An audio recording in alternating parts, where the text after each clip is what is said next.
Hi, this is Scott Garibay, and today I'm going to be talking about parenting lessons from Cobra Kai. All right. So there is spoilers for this content on Cobra Kai. There are spoilers for Cobra Kai within this content. So there are two parenting lessons that after watching Cobra Kai, loved the show. It was really, really a lot of fun. But I walked away with it recognizing two parenting lessons that come out of Cobra Kai. Now, these lessons had been taught to me and my wife a long time ago by another couple. So early in me and my wife's married life, we were being married maybe 6 or 7 years. No, actually longer than that, because we had our first child about 4 years after we were married. So this is probably 10 years into our marriage, right? Me and my wife have been married coming up on 27 years, right? So, we have a long time together, and we're really blessed. Like, me and my wife married when we were very young. We're the only people we've ever been married to. We have 4 children. All the children are the children of both of us. And so we've been really blessed to have this solid progression of marriage and children together. And part of that progression was a couple that we met about 10 years into our marriage. And this couple had more children than we did, and were, probably 5 or 10 years. They were actually about 10 years further down the road of marriage than we were.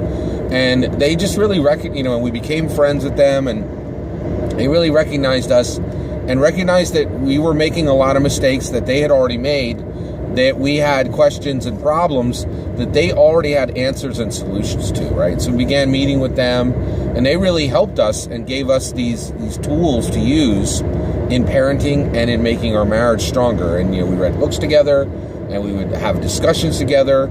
And, at the time, I thought it was kind of strange, but now I look back on it and I see just so much, it was so giving of them, and it was really helpful.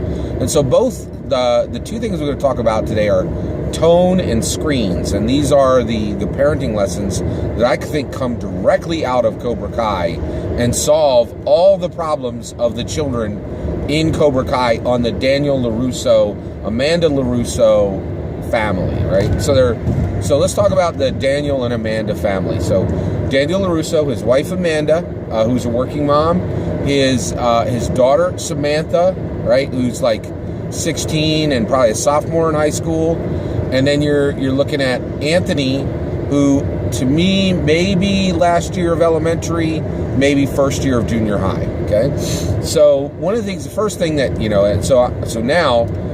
So what were the problems? So one, those two children, Anthony and Samantha, are terrible behaving children. They're not terrible children, right? That, basically, behavior is what is bad or terrible. The children themselves are not bad or terrible children, right?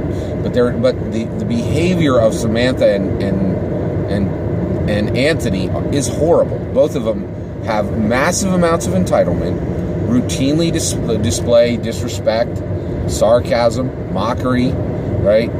And basically really don't show respect or kindness for their friends, for people who aren't their friends, for their parents, for other adults, peers of their parents, and it's ubiquitous across Samantha and Anthony's behavior.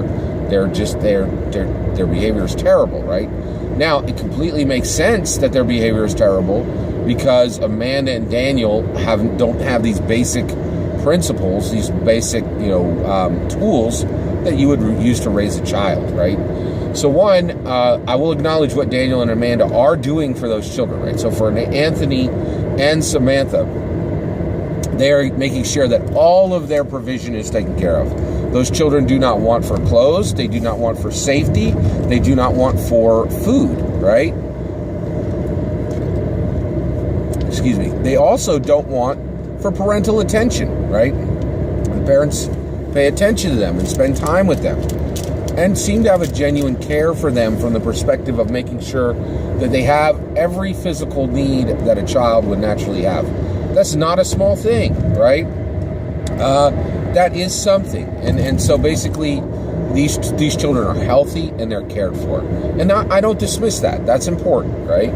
So where is the issue? The issue comes in their behavior. So, as we talked about, the biggest issue is the biggest issue is this issue of disrespect. And then also, on Samantha's part, there's also lying and obscuring, right? And also choosing, and then also following this really distinct path down a bad road by choosing friends who are, whose behavior is even worse than Samantha's, right? So, you see this progression, right? So we've talked about the issues. So where do these issues come from? Well, the biggest one is entitlement. So, it looks like Daniel and Amanda have essentially told their children, you're entitled to all the things that we give you, right? It's not a privilege or a gift, right? They've kind of built an entitlement into them.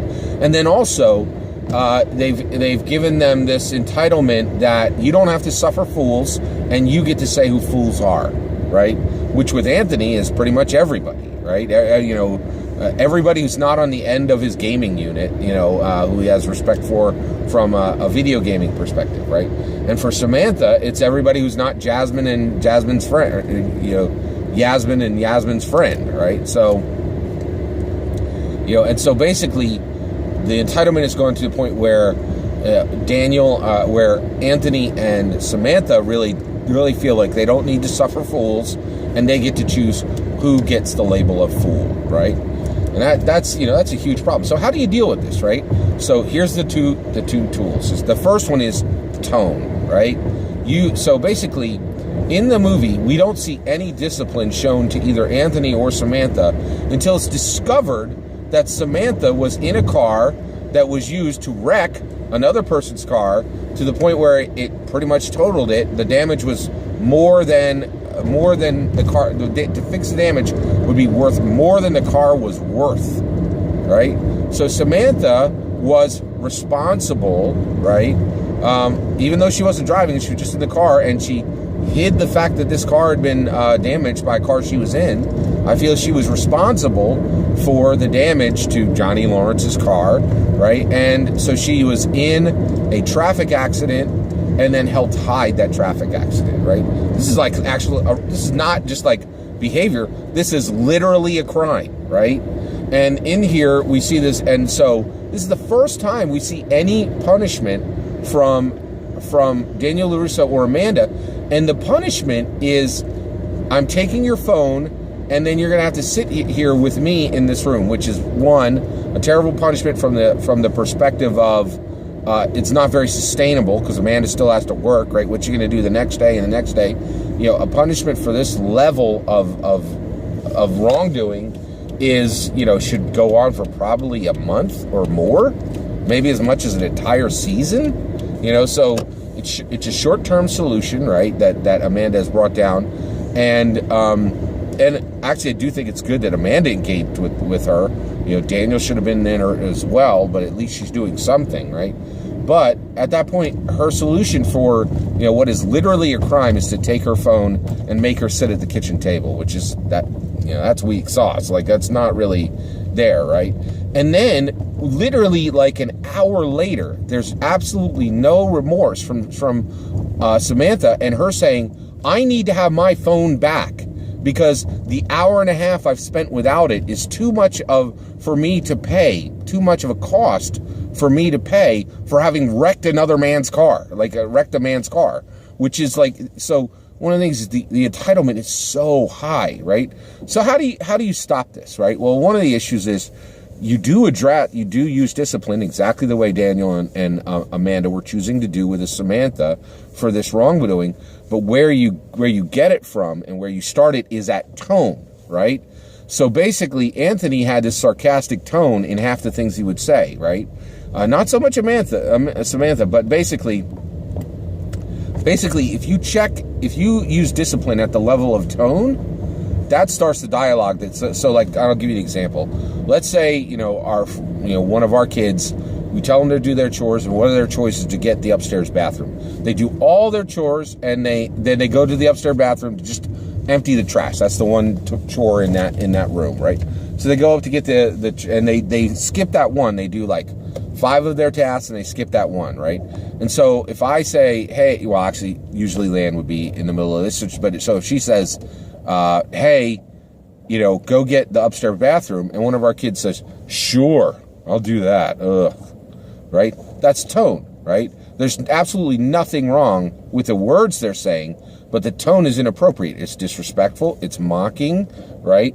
And it's sarcastic, right? So basically at that point, it would be like, often we would be like, okay, today and tomorrow, absolutely no screens. So we're going to talk about screens, right? So we would immediately reinforce a discipline simply for tone, right? And for that one comment, they would lose the right to go outside. They would lose their right to use any screens, right? So no video games, no television, no phones, none of that, right? And for a day and a half. And that would just be for tone. And then the discipline would ramp up from there, right? So there would be more significant discipline for actually harsh words, like words that were cruel or unkind. And then actual, like, if somebody punches their brother or their sister, it would ramp up from what the harsh words would be, right? So, and it just ramps up from there, right? And so, but you use discipline at the level of tone, right?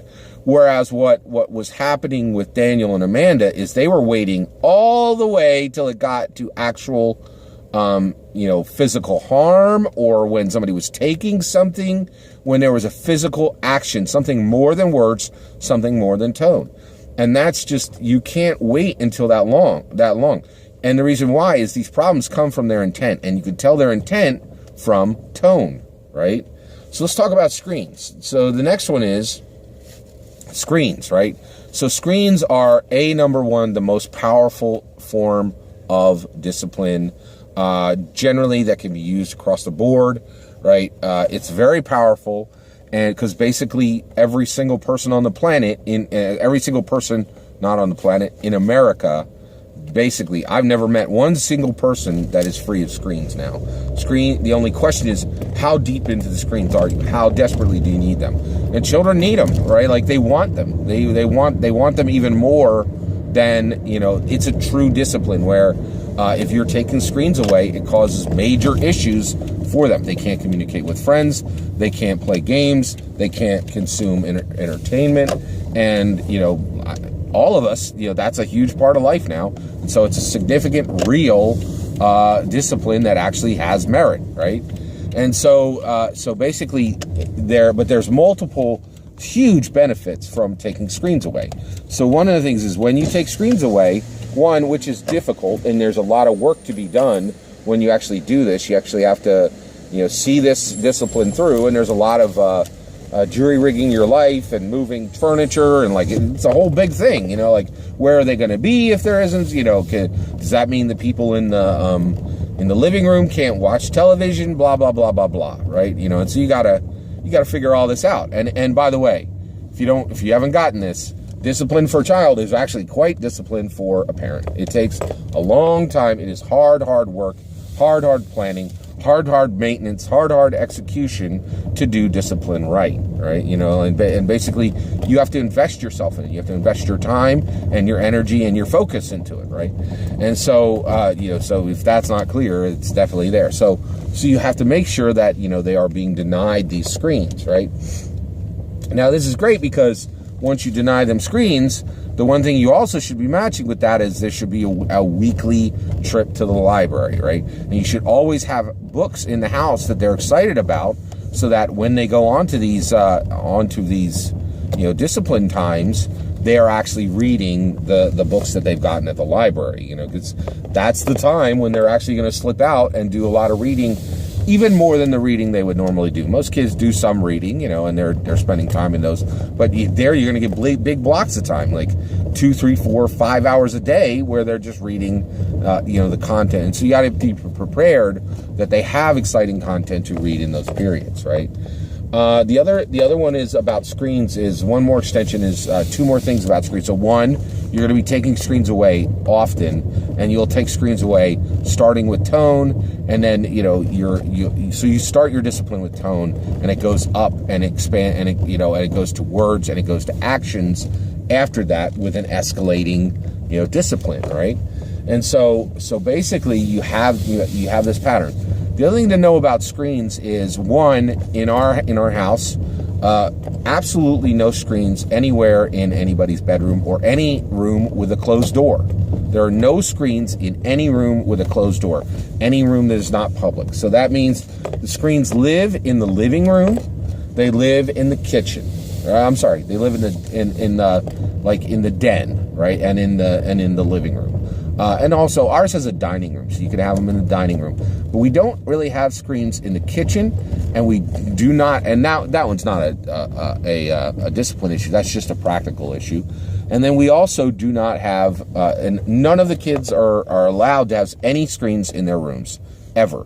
And this is really not like a discipline issue. This is an absolute safety issue, right?